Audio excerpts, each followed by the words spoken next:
Dear students, today we are going to learn another method of study used in psychology and social science research, that is experimental method. Experimental method involves manipulating one variable to determine if this causes changes in another variable.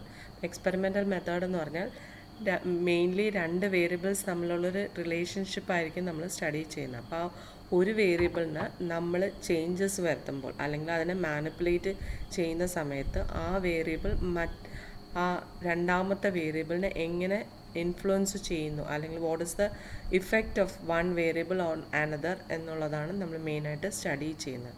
So this method relies on controlled research methods and random assignment of subjects to test a hypothesis. ഒരു experimental റിസർച്ചിൽ നമ്മളൊരു hypothesis ആണ് എപ്പോഴും test ചെയ്യുന്നത്. Hypothesis എന്ന് പറഞ്ഞാൽ ഒരു tentative ആയിട്ടുള്ളൊരു statement ആയിരിക്കും where you guess about the possible relationship between two or more variables. അപ്പം നമ്മൾ രണ്ട് വേരിയബിൾ കുറിച്ചാണ് സ്റ്റഡി ചെയ്യുന്നതെങ്കിൽ അവർ തമ്മിലുള്ള റിലേഷൻഷിപ്പ് എന്തായിരിക്കുമെന്ന് നമ്മൾ നേരത്തെ കൂട്ടി ഗസ് ചെയ്യുന്നു അല്ലെങ്കിൽ നമ്മൾ നേരത്തെ കൂട്ടി പ്രപ്പോസ് ചെയ്യുന്നതാണ് ഒരു ഹൈപ്പോത്തസിസ് എന്ന് പറയുന്നത്.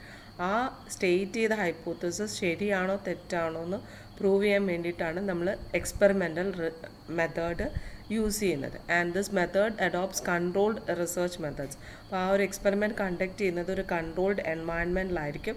ആൻഡ് നമ്മൾ സ്റ്റഡി ചെയ്യുന്ന സബ്ജക്ട്സ് അല്ലെങ്കിൽ റെസ്പോണ്ടൻസ് എന്ന് പറയുന്നത് റാൻഡം അസൈൻഡ് ആയിരിക്കും.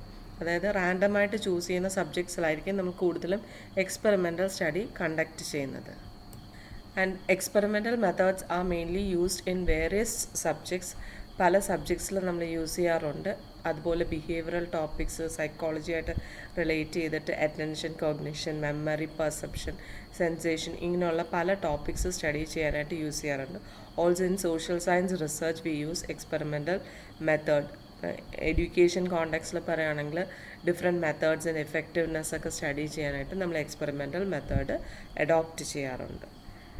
നെക്സ്റ്റ് ഇതിൻ്റെ മെയിൻ ഫീച്ചേഴ്സ് പറയുവാണെങ്കിൽ the scientific method forms the basis of experimental method. ഇപ്പോൾ എക്സ്പെരിമെൻ്റൽ മെത്തേഡിൻ്റെ മെയിൻ ആയിട്ടുള്ള ഒരു ഫൗണ്ടേഷൻ അല്ലെങ്കിൽ ദ ബേസിക് ഫോമാറ്റ് എന്ന് പറയുന്നത് സയൻറ്റിഫിക് മെത്തേഡാണ്. സയൻറ്റിഫിക് മെത്തേഡിൻ്റെ അതേ സ്ട്രക്ചറിൽ അല്ലെങ്കിൽ അതേ സ്റ്റെപ്സിലാണ് നമ്മൾ എക്സ്പെരിമെൻ്റൽ മെത്തേഡ് കണ്ടക്ട് ചെയ്യുന്നത്. And as I said, experimental method is conducted in various topics of behavioral sciences. അപ്പോൾ ബിഹേവിയറൽ സയൻസസിൽ പല ടോപ്പിക്സിൽ നമ്മൾ എക്സ്പെരിമെൻ്റൽ മെത്തേഡ് കണ്ടക്ട് ചെയ്യാറുണ്ട് to determine the relationship between two variables to explain human behaviour. പിന്നെ various ഏരിയാസിൽ experimental method use ചെയ്യും. It is mainly used to determine the relationship between two or more variables. ഒന്നിൽ കൂടുതൽ variables തമ്മിലുള്ള relationship measure ചെയ്യാനാണ് experimental method adopt ചെയ്യുന്നത്. And അവിടെ ഞാൻ പറഞ്ഞു മെയിനായിട്ട് ഒന്നെങ്കിൽ രണ്ട് വേരിയബിളാണ് അല്ലെങ്കിൽ അതിൽ കൂടുതൽ കാണും. രണ്ട് വേരിയബിൾസ് ഉണ്ടെങ്കിൽ അതിൽ ഒന്ന് ഇൻഡിപെൻഡൻറ്റ് വേരിയബിൾ, മറ്റേത് ഡിപ്പെൻഡൻറ്റ് വേരിയബിൾ ആയിരിക്കും. ഇൻഡിപെൻഡൻറ്റ് വേരിയബിൾ എന്ന് പറഞ്ഞാൽ variable which the experiment manipulates. നമ്മൾ മാനിപ്പുലേറ്റ് ചെയ്യുന്ന വേരിയബിളിനെയാണ് ഇൻഡിപെൻഡൻറ്റ് വേരിയബിൾ എന്ന് പറഞ്ഞാൽ. ആ വേരിയബിൾ മാനിപ്പുലേറ്റ് ചെയ്യപ്പെടുന്നതനുസരിച്ച് ഏത് വേരിയബിളാണോ മാറ്റം വരുന്നത് ആ വേരിയബിളിന് നമ്മൾ ഡിപ്പെൻഡൻറ്റ് വേരിയബിൾ എന്ന് പറയും. Example, suppose you're studying or conducting an experiment to see the influence of sleep on the test scores of students. അപ്പം എത്രമാത്രം നമ്മൾ ഉറങ്ങുന്നു അതിൻ്റെ ബേസിസിൽ നമ്മുടെ ടെസ്റ്റ് സ്കോർ മാറുന്നുണ്ടോ ഇല്ലയെന്ന് നമ്മൾ സ്റ്റഡി ചെയ്യുകയാണെങ്കിൽ ആ സ്ലീപ്പ് അല്ലെങ്കിൽ the time which you sleep will be your independent variable. അപ്പം നമ്മൾ സ്ലീപ്പ് ചെയ്യുന്ന ടൈം ഇങ്ങനെ കൂട്ടുകയും കുറയ്ക്കുകയും ചെയ്യുന്നതനുസരിച്ച് നമ്മുടെ ടെസ്റ്റ് സ്കോർ വേറി ചെയ്തുകൊണ്ടിരിക്കും. അപ്പോൾ ആ വേറി ചെയ്യുന്ന ടെസ്റ്റ് സ്കോർ ആയിരിക്കും ഡിപ്പെൻഡൻറ്റ് വേരിയബിൾ ആയിട്ട് വരുന്നത്. And experimental method is mainly conducted ഒന്നെങ്കിൽ ലാബിലായിരിക്കാം അല്ലെങ്കിൽ ഫീൽഡിലും കണ്ടക്ട് ചെയ്യാറുണ്ട്. ഇപ്പോൾ എഡ്യൂക്കേഷൻ കോണ്ടെക്സ്റ്റിൽ എക്സ്പെരിമെൻ്റൽ മെത്തേഡ്സ് ഒക്കെ ആണെങ്കിൽ ഫീൽഡിലായിരിക്കും കണ്ടക്ട് ചെയ്യുന്നത്. ഓൾറെഡി പ്രൊപ്പോസ്ഡ് ആയിട്ടുള്ള ലോസ് തിയറീസും ഒക്കെ എത്രമാത്രം ഇഫക്റ്റീവ് ആണെന്ന് നമ്മൾ ഫീൽഡിൽ എക്സ്പെരിമെൻ്റൽ മെത്തേഡിലൂടെ കണ്ടക്ട് ചെയ്യാറുണ്ട്. Also it is conducted in labs. And ഇങ്ങനെ എഡ്യൂക്കേഷൻ കോണ്ടെക്സ്റ്റിലൊക്കെ നമ്മൾ അല്ലെങ്കിൽ സോഷ്യൽ സയൻസ് റിസർച്ചിലൊക്കെ നമ്മൾ എക്സ്പെരിമെൻറ്റ്സ് കണ്ടക്ട് ചെയ്യുമ്പോഴും അതുപോലെ ലാബിലൊക്കെ കണ്ടക്ട് ചെയ്യുമ്പോഴും ചില അവസരങ്ങളിലെങ്കിലും നമുക്ക് ഒന്നിൽ കൂടുതൽ ഗ്രൂപ്പ്സിൽ നമ്മൾ എക്സ്പെരിമെൻറ്റ്സ് കണ്ടക്ട് ചെയ്യും. അപ്പം ആ എക്സ്പെരിമെൻ്റ് ഡയറക്റ്റ്ലി കണ്ടക്ട് ചെയ്യുന്ന ഗ്രൂപ്പിന് പറയുന്ന എക്സ്പെരിമെൻ്റൽ ഗ്രൂപ്പ് എന്നും, that is in which the independent variable is manipulated.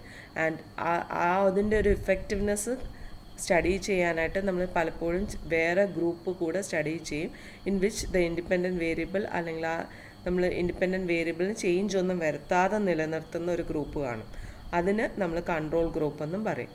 അപ്പോൾ ഇങ്ങനെ രണ്ട് ഗ്രൂപ്പ്സിന് റിലേറ്റ് ചെയ്ത് നമ്മൾ എക്സ്പെരിമെൻ്റൽ മെത്തേഡ് കണ്ടക്ട് ചെയ്യാറുണ്ട്. പല മെത്തേഡ്സ് അല്ലെങ്കിൽ പല ഡിസൈൻസ് യൂസ് ചെയ്ത് എക്സ്പെരിമെൻറ്റ്സ് കണ്ടക്ട് ചെയ്യുന്നത്. അപ്പോൾ അത് കൺട്രോൾഡ് കണ്ടീഷൻസിൽ കണ്ടക്ട് ചെയ്യുമ്പോഴത്തേക്കും ആ എഫക്റ്റീവ്നെസ് സ്റ്റഡി ചെയ്യാനായിട്ട് ചില അവസരങ്ങളിൽ സിംഗിൾ എക്സ്പെരിമെൻ്റൽ ഗ്രൂപ്പായിരിക്കും, ചില അവസരങ്ങളിൽ ഒന്നിൽ കൂടുതൽ എക്സ്പെരിമെൻ്റൽ ഗ്രൂപ്പ്സ് തന്നെ കാണും, മറ്റവസരങ്ങളിൽ എക്സ്പെരിമെൻ്റൽ ഗ്രൂപ്പും കൺട്രോൾ ഗ്രൂപ്പും കാണും. പിന്നെ പല രീതിയിലും നമ്മൾ എക്സ്പെരിമെൻ്റൽ സ്റ്റഡി കണ്ടക്ട് ചെയ്യുന്നത്. Next is the methods of experimental process. Scientific മെത്തേഡിനെ ബേസ് ചെയ്തിട്ട് തന്നെയാണ് എക്സ്പെരിമെൻ്റൽ മെത്തേഡിൻ്റെയും സ്റ്റെപ്സ് പറയുന്നത്. First one, identifying a problem to study. നമ്മൾ എക്സ്പെരിമെൻ്റ് കണ്ടക്ട് ചെയ്യാനായിട്ടുള്ള പ്രോബ്ലം എന്താണെന്ന് ഐഡൻറ്റിഫൈ ചെയ്യുക. ഏത് രണ്ട് വേരിയബിൾ തമ്മിലാണ് നമ്മൾ റിലേഷൻഷിപ്പ് എസ്റ്റാബ്ലിഷ് ചെയ്യേണ്ടത്, അല്ലെങ്കിൽ കോസ് എഫക്റ്റ് സ്റ്റഡി ചെയ്യേണ്ടത് എന്തിനെക്കുറിച്ചാണ് എന്നൊക്കെയുള്ളത് നമ്മൾ മനസ്സിലാക്കിയിട്ട് അതിൻ്റെ ബേസിസിലായിരിക്കും നമ്മൾ എക്സ്പെരിമെൻ്റ് കണ്ടക്ട് ചെയ്യുന്നത്. Second one, formulation of hypothesis. അപ്പോൾ ഒന്നിൽ കൂടുതൽ വേരിയബിൾസ് ഉള്ളപ്പം ആ വേരിയബിൾസ് തമ്മിലുള്ള റിലേഷൻഷിപ്പ് എന്തായിരിക്കും എന്ന് നമ്മൾ നേരത്തെ കൂട്ടി പ്രെഡിക്റ്റ് ചെയ്യുന്നു.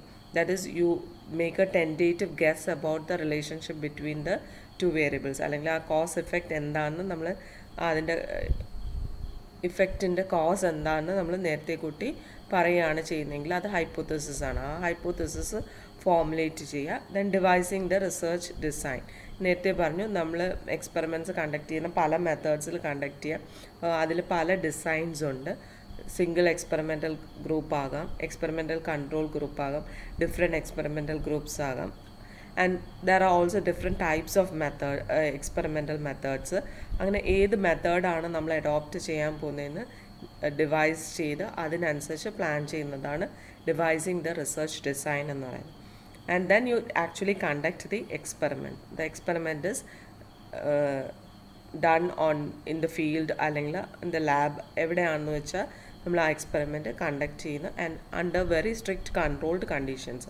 കഴിവതും ഉള്ള മറ്റ് വേരിയബിൾസ്, ഇൻ്റർവീനിങ് വേരിയബിൾസ് എല്ലാം തന്നെ വളരെ കുറച്ച് നമ്മുടെ ഡിപ്പെൻഡൻറ്റ് ഇൻഡിപെൻഡൻറ്റ് വേരിയബിൾ തമ്മിലുള്ള ആ ഒരു റിലേഷൻഷിപ്പ് എസ്റ്റാബ്ലിഷ് ചെയ്യാനുള്ള എല്ലാ സ്യൂട്ടബിൾ കണ്ടീഷൻസും എൻഷുർ ചെയ്തായിരിക്കും എക്സ്പെരിമെൻ്റ് നമ്മൾ കണ്ടക്ട് ചെയ്യുന്നത്. Then collecting and analysing the data collected. നമ്മൾ എക്സ്പെരിമെൻ്റ് കണ്ടക്ട് ചെയ്യുന്ന പ്രോസസ്സിലൂടെ തന്നെ നമ്മൾ ഡേറ്റയും കളക്ട് ചെയ്യും. ആ കളക്ട് ചെയ്യുന്ന ഡേറ്റ അനലൈസ് ചെയ്ത് അതിൽ നിന്ന് നമ്മൾ ഫൈൻഡിങ്സ് കണ്ടെത്താനായിട്ട് ശ്രമിക്കും. Finally interpretation and sharing the findings. ആ ഡേറ്റ അനാലിസിസിൽ നിന്ന് കിട്ടുന്ന ഫൈൻഡിങ്സ് നമ്മൾ ഇൻ്റർപ്രറ്റ് ചെയ്യുകയും ആ ഫൈൻഡിങ്സ് നമ്മൾ മറ്റുള്ളവരായിട്ട് ഷെയർ ചെയ്യുകയും ചെയ്യുന്നു. So these are the steps involve in experimental process. Next is the advantages of experimental method. Experimental method advantages first one, it is easier to replicate. A standardized procedure is used. Experimental മെത്തേഡിന് ഒരു strict ആയിട്ടുള്ള ഒരു procedure ഉണ്ട്. അതുകൊണ്ട് തന്നെ നമുക്ക് വീണ്ടും ആ എക്സ്പെരിമെൻറ്റ് കണ്ടക്ട് ചെയ്യാൻ കുറച്ചുകൂടെ എളുപ്പമാണ്. നമുക്ക് ഈസി ആയിട്ട് ആ സ്റ്റെപ്സ് പ്രൊസീഡ് ചെയ്ത് ആ എക്സ്പെരിമെൻറ്റ് വീണ്ടും നമുക്ക് റിപ്പീറ്റ് ചെയ്യാനായിട്ട് സാധിക്കും. They allow for precise control of extraneous and independent variables. നമ്മൾ നേരത്തെ പറഞ്ഞു എക്സ്പെരിമെൻറ്റ് കണ്ടക്ട് ചെയ്യുന്ന സമയത്ത് നമ്മൾ കഴിവതും മറ്റ് വേരിയബിൾസിന് ഇൻഫ്ലുവൻസ് കുറച്ച് വെക്കാനായിട്ട് ശ്രമിക്കുക. അപ്പോൾ ആ പ്രിസൈസ് ആയിട്ട് ആ വേരിയബിൾസിനെ നമുക്ക് കൺട്രോൾ ചെയ്യാനായിട്ട് സാധിക്കണം. എക്സ്ട്രേനിയസ് വേരിയബിൾസ്, അതായത് മറ്റ് ഇൻഫ്ലുവൻസ് ചെയ്യുന്ന വേരിയബിൾസ് അല്ലെങ്കിൽ ഇൻ്റർവീനിങ് വേരിയബിൾസ് എല്ലാം കുറച്ച് വെക്കുകയും ഇൻഡിപെൻഡൻറ്റ് വേരിയബിൾസിൻ്റെ അത് പ്രോപ്പറായിട്ട് ഇഫക്റ്റീവായിട്ട് അത് ഇംപ്ലിമെൻറ്റ് ചെയ്യുക എന്നുള്ളത് എക്സ്പെരിമെൻ്റൽ മെത്തേഡിൻ്റെ ഒരു അഡ്വാൻറ്റേജാണ്. Allows a cause effect relationship to be established. ഒരു കോസ് എഫക്റ്റ് അല്ലെങ്കിൽ രണ്ട് വേരിയബിൾ തമ്മിലുള്ള റിലേഷൻഷിപ്പ് പെട്ടെന്ന് എസ്റ്റാബ്ലിഷ് ചെയ്യാനായിട്ട് ഹെൽപ്പ് ചെയ്യുന്ന ഒരു സ്റ്റഡിയാണ് എക്സ്പെരിമെൻ്റൽ മെത്തേഡ് എന്ന് പറഞ്ഞാൽ. It can be used in A wide variety of situations. Already പറഞ്ഞു ലാബിൽ ആനിമൽസിൽ എക്സ്പെരിമെൻറ്റ്സ് കണ്ടക്ട് ചെയ്യാറുണ്ട്. അതുപോലെ നമുക്ക് സോഷ്യൽ സയൻസസിൽ നമ്മുടെ കമ്മ്യൂണിറ്റിയിൽ അല്ലെങ്കിൽ റിയൽ ഫീൽഡ് സിറ്റുവേഷൻസിൽ കണ്ടക്ട് ചെയ്യാറുണ്ട്. പല സിറ്റുവേഷൻസിൽ നമുക്ക് എക്സ്പെരിമെൻ്റൽ മെത്തേഡ്സ് യൂസ് ചെയ്യാം. high level of control, it can produce results that are specific and relevant with consistency.